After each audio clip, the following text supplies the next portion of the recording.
Normalement, les grandes fortunes, elles ne déclarent pas d'impôts. Les entreprises sont taxées entre 20 et 35% pour grossir le trait. Comment elles font pour éviter de payer tous ces impôts ?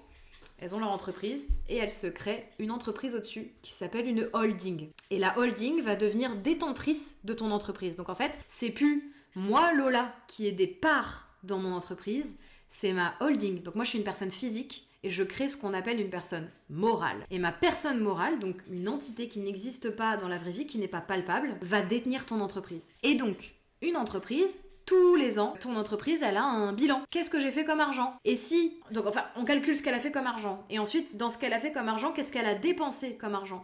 Et une fois qu'on a calculé la différence des deux, il reste le bénéfice. Le bénéfice, si tu le laisses dans ton entreprise, t'es taxé dessus à 30% si tu le veux dans ta poche. Si tu veux payer, je sais plus, 2% d'impôt, un truc comme ça, tu le mets dans ta holding. Quand je dis 2% d'impôt, c'est si tu laisses l'argent dans la holding. Donc en fait...